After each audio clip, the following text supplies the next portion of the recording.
श्री शिवाय नमस्तोभ्यम। श्री शिव महापुराण के कुमारखंड के तृतीय अध्याय। महर्षि विश्वामित्र द्वारा बालक स्कंद का संस्कार संपन्न करना। बालक स्कंद द्वारा क्रौच पर्वत का भेदन। इंद्र द्वारा बालक पर वज्र प्रहार। शाख विशाख आदि का उत्पन्न होना। कार्तिकेय का षण्मुख होकर 6 कृतिकाओं का दुग्धपान करना। हर हर महादेव। नारद जी बोले, हे देवदेव, हे प्रज्ञानाथ, हे ब्रह्मांड, हे सृष्टिकर्ता प्रभु, इसके बाद वहाँ क्या हुआ, इसे आप कृपया कर बताइए। ब्रह्मा जी बोले, हे तात, इसी समय विधाता के द्वारा प्रेरित होकर महाप्रतापी विश्वामित्र स्वेच्छा से घूमते घूमते वहाँ जा पहुँचे। इस तेजस्वी बालक के अलौकिक तेज को देखकर वे कृतार्थ हो गए और उन्होंने प्रसन्न होकर उस बालक को नमस्कार किया। उस बालक के प्रभाव को जानने वाले महर्षि विश्वामित्र ने प्रसन्नचित्त हो विधि प्रेरित वाणी से उस बालक की स्तुति की। महान लीला करने वाला वह बालक अत्यंत प्रसन्न हुआ और अद्भुत हास्य करता हुआ विश्वामित्र से बोला। शिवपुत्र बोले, हे महाज्ञानीन, आप अचानक शिवचक से यहाँ आ पहुँचे हैं, अतः हे तात, वेदोक्त रीति से मेरा यथाविधि संस्कार संपन्न कीजिए। आज से आप प्रसन्नतापूर्वक मेरे पुरोहित हो जाएं। इससे आप सदा सबके पूज्य होंगे, इसमें संशय नहीं है। ब्रह्मा जी बोले, बालक की यह बात सुनकर गाधीपुत्र विश्वामित्र जी अत्यंत प्रसन्न हो गए और आश्चर्यचकित होकर मंद स्वर से उस बालक से उन्होंने कहा। विश्वामित्र बोले, हे तात, सुनो, मैं ब्राह्मण नहीं हूँ, किंतु गांधी सुत क्षत्रिय कुमार हूँ। मेरा नाम विश्वामित्र है, मैं तो ब्राह्मण सेवक क्षत्रिय हूँ। हे श्रेष्ठ बालक, मैंने तुमसे अपना सारा चरित्र निवेदन कर दिया। तुम कौन हो, अपना संपूर्ण चरित्र मुझसे कहो, मैं आश्चर्यान्वित हो रहा हूँ। ब्रह्मा जी बोले, विश्वामित्र जी के इस वचन को सुनकर महान लीला करने वाले बालक ने प्रसन्न हो उन गांधी पुत्र विश्वामित्र जी से अपना सारा चरित्र कहा। शिवसुत बोले, हे विश्वामित्र जी, आप मेरे वरदान से ब्रह्मर्षि हैं, इसमें संशय की बात नहीं है। वशिष्ठ आदि ऋषिगण भी आदरपूर्वक आपकी प्रशंसा करेंगे। इस कारण आप मेरी आज्ञा से मेरा संस्कार करें। यह सब रहस्य आपको गुप्त ही रखनी चाहिए, कहीं नहीं कहना चाहिए। ब्रह्मा जी बोले, हे देवर्षि, तदनंतर विश्वामित्र जी ने परम प्रेम पूर्वक वेदोरीति से भगवान शिव के उस बालक के संपूर्ण संस्कार संपन्न किए। महान लीला करने वाले प्रभु शिवपुत्र ने भी बड़े प्रेम से महर्षि विश्वामित्र जी को दिव्य ज्ञान प्रदान किया। नाना प्रकार की लीला में पारंगत अग्निपुत्र ने विश्वामित्र जी को अपना पुरोहित बना लिया। उसी समय से विश्वामित्र द्विजश्रेष्ठ के रूप में प्रतिष्ठित हो गए।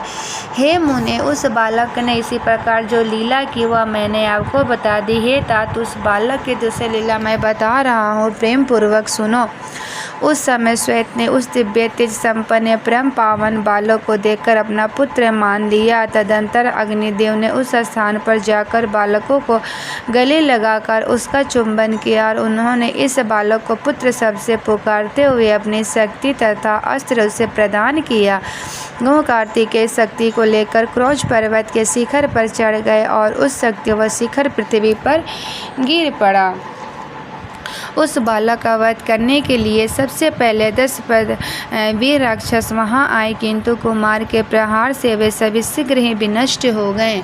उस समय सभी जगह महान हाहाकार मच गया। पर्वतों के सहित सारी पृथ्वी और त्रिलोक्य कांपने लगा। उसी समय देवगणों के साथ देवराज इंद्र वहां आ पहुंचा।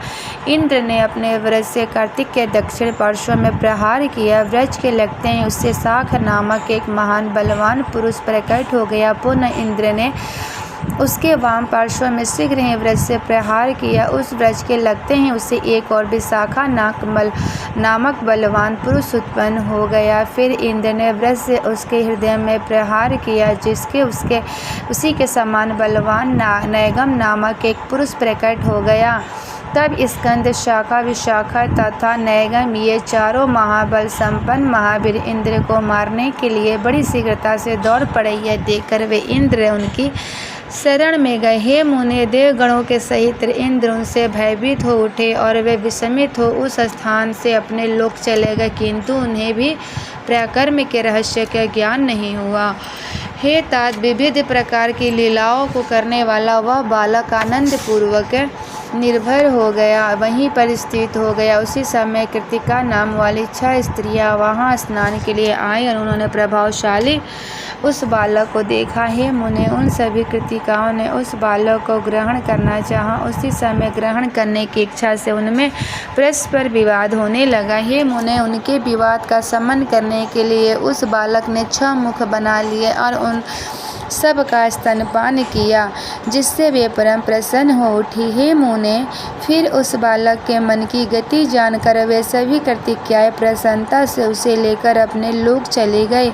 उन्होंने सूर्य से भी अधिक तेजस्वी तथा स्तनपान की इच्छा करने वाले उस कुमार नाम वाले बालक शिवपुत्र को अपना दूध पिलाकर बड़ा किया। वे प्राणों से भी अधिक प्रिय उस बालक को कभी आंखों की ओट न करती। जो पोषण करता है उसी का वह पुत्र होता है। जो वस्त्र आभूषण इस त्रिलोक्य में दुर्लभ है, उन सभी वस्त्र श्रेष्ठ भूषणों को प्रेम से वे उस बालकों को प्रदान करती हैं।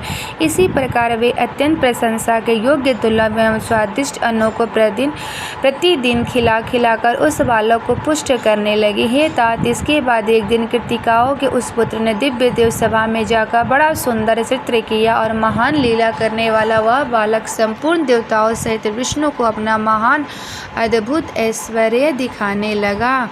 उसकी इस महिमा को देखकर विष्णु सहित अन्य देवगण तथा ऋषि अत्यंत आश्चर्यचकित हो गए और उस बालक से पूछने लगे कि हे बालक, तुम कौन हो? उनकी बातें सुनकर उस बालक ने कुछ भी नहीं कहा और वह शीघ्र ही अपने घर चला गया और पूर्ववत गुप्त रूप से रहने लगा। इसी प्रकार श्री शिव महापुराण अंतर्गत रुद्र संहिता के 4th कुमार खंड में कार्तिकेय की लीला का वर्ण नामक 3रा अध्याय पूर्ण हुआ। हर हर महादेव। शंभु का